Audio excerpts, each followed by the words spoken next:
안녕하세요. K가 추천하는 책 K 추책. 오늘은 41번째. 지난번 시간에 이어서 위대한 한마디. 그 중에서 독서의 말과 생각의 말. 오늘은 두 가지를 나눌게요. 독서의 말. 가난해서 책을 읽는 게 사치라고요? 아무리 힘들어도 독서를 포기하지는 마세요. 독서가 당신의 지갑과 정신을 채워줄 테니까요. 오프라 윈프리.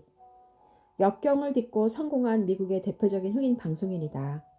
본인의 이름을 내건 오프라 윈프리 쇼는 세계적으로 유명한 프로그램이라는 방송사에서 소개한 책은 바로 다음날 베스트셀러가 될 정도다. 전 세계 많은 사람들에게 꿈과 희망을 주고 있으며 버락 오바마의 열렬한 지지자이기도 하다. 흑인 빈민가에서 태어난 오프라 윈프리는 책을 좋아했지만 딸이 똑똑해지는 것을 원치 않았던 어머니는 그녀가 책을 읽고 있으면 그것을 빼앗아 문 밖으로 던져버리고 내쫓았다. 지금 우리의 상식으로는 도저히 이해가 되지 않은 상황이지만 그만큼 그녀의 가정 환경이 열악했다는 것을 알려준다. 만약 그녀가 주어진 환경에 무릎을 꿇었다면 토크쇼의 여왕 윈프리는 지금의 그런 타이틀은 지금 없었을 것이다. 그녀가 중학교를 다니던 시절 그녀의 현실을 안타깝게 여긴 한 선생님이 그녀에게 책을 한 권 건네주며 이렇게 말했다. 모든 길은 책에 있단다. 아무리 힘들어도 책을 읽는 것만은 포기하지 말아라. 그녀는 어머니의 방해로 한동안 읽지 않았던 책을 다시 읽게 되었다. 책을 읽으며 어려움을 극복해 나가면서 새로운 세상을 꿈꿨다. 14살의 성폭행으로 원치 않은 임신을 하고 그 아이를 2주 만에 잃은 뒤에도 책을 읽으며 자신의 뒤틀린 인생을 바로잡아갔다. 또한 20대에는 흑인으로서의 서름을 견디지 못하고 마약에 손을 댔다가 고난을 극복하는 흑인 여성의 삶을 다룬 소설을 읽으며 나는 어떤 길을 가야 하는가에 대해 진지하게 고민했다. 그녀가 지금 방송에서 토크쇼의 여왕으로 군림할 수 있었던 것도 그녀가 지금껏 읽었던 책이 있었기에 가능했던 것이다. 사는 것이 아무리 힘들어도 독서를 게을리하면 안 된다. 독서를 함으로써 인생이 힘들어지는 것이 아니라 독서를 하지 않았기 때문에 인생이 힘들어지는 것이다. 책을 통해 고된 현실의 탈출구를 발견할 수 있으며 가능성도 찾을 수 있다.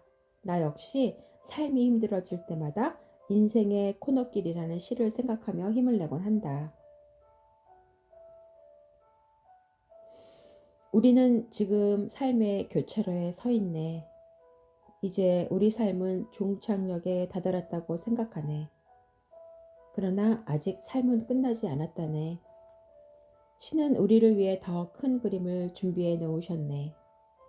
지금 우리는 잠시 삶의 코너를 돌고 있을 뿐. 신이 우리를 위해 마련한 길은 끝없이 이어지는 부드러운 길. 그 길 위에서 노래 부르는 것을 잠시 쉬어도 좋으리. 노래하지 않고 가는 그 길. 어쩌면 인생의 가장 달콤하고 풍요로운 부분일지도. 그러니 느긋하게 휴식을 취하라. 그럼으로써 더 강해져라. 길을 떠나라. 당신의 무거운 짐을 신과 함께 져라. 당신의 일과 삶은 아직 끝나지 않았다. 이제 겨우 코너를 돌고 있을 뿐. 이 시를 읽으며 늘 이런 자세를 유지하려고 애를 쓴다.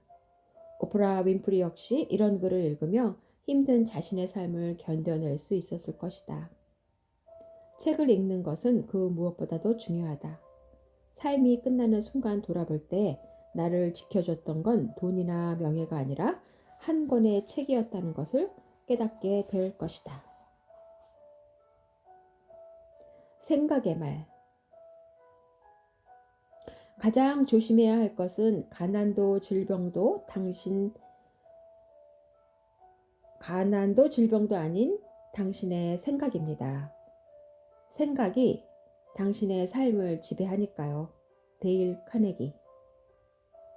인간관계를 잘하기 위한 실질적인 기술을 가장 잘 알고 있는 사람이다. 카네기가 제시하는 처세의 철학은 어렵지 않고 단순 명료하다는 장점이 있다. 때문에 복잡한 삶에서 접하는 많은 문제에 대해 삶의 진리가 되는 철학들을 쉽게 제시하여 풀어나갈 수 있도록 도와준다. 인간관계의 원리를 전파하기 위해 데일 카네기 연구소를 설립하며 인간관계의 어려움을 호소하는 많은 사람들을 도왔다. 교사, 배우 등 다양한 직업의 경험을 바탕으로 삼아 자기계발 전문 강사와 저술가로 활동했던 데일 카네기는 많은 사람들에게 긍정적인 영향을 주었던 사람이었지만 한때는 많은 실패를 경험하며 자신의 인생을 경멸하기까지 했었다. 그는 생계를 유지하기 위해 트럭을 팔아야 했지만 자신이 팔아야 할 트럭에 대해 잘 알지도 못했던 세일즈맨이었다. 트럭이 어떻게 작동하는지, 비상시에는 어떻게 해야 되는지 잘 알지도 배우려는 의지도 없었다. 때문에 그의 생활은 늘 궁핍했다. 바퀴벌레가 득실거리는 뉴욕의 허름한 새방에서 살며 자신의 인생을 괴로워했다. 그런 그에게 이 답답한 현실을 벗어날 방법을 가르쳐준 사람은 아무도 없었다. 한동안 지루하고 고통스러운 나날들이 반복되었다. 더 이상은 이렇게 살 수 없다고 생각한 카네기는 도움을 받을 만한 책들을 찾아 읽기 시작했고 이내 그의 삶을 바꿀 만한 문장을 발견했다. 그 말은 로마 제국을 통치한 위대한 철학자 마르쿠스 아우렐리우스가 했단 말이다. 그날 이후의 삶을 생각하고 결정하는 데 기준이 된 그 말은 바로 이것이다. 우리의 인생은 우리의 사고에 의해 만들어진다. 카네기는 이 말을 읽자마자 자신의 삶을 반성하게 되었다. 트럭을 파는 세일즈맨이 트럭에 대해 아는 것도 없고 그 일을 싫어한다면 성공할 수 없는 게 당연하다. 자신이 생각하는 틀 안에서 인생이 굴러가고 직업을 갖게 되고 반려자를 만나게 되는 것이다. 생각하는 대로 살지 않으면 사는 대로 생각한다는 말과 상통한다. 살아가면서 어떤 일을 마주하게 되었을 때 그가 가진 생각이 인생을 만들어 나가는 것이다. 부정적인 생각이 긍정적인 결과를 낳는다는 건 아무리 생각해도 앞뒤가 맞지 않는다. 불행한 생각을 한다면 불행한 인생을 살게 될 것이고 비참한 생각을 한다면 비참한 인생을 살게 될 것이다. 부정적인 생각이 나면 즉시 그 생각을 떨쳐버려라. 부정적인 생각은 긍정적인 생각보다 인생에 더욱 빨리 그리고 깊이 영향을 준다. 타고난 부와 외모 등은 자신이 어쩔 수 없는 것이지만 생각은 얼마든지 자신이 만들 수 있다. 네, 오늘은 오프라 윈프리하고 데일 카네기 두 사람이 말한 위대한 말 같이 나눠봤어요. 생각하는 것이 그 사람의 삶이 되고 그 사람의 사고가 그 사람의 삶이 된다는 카네기 말이 되게 와닿네요.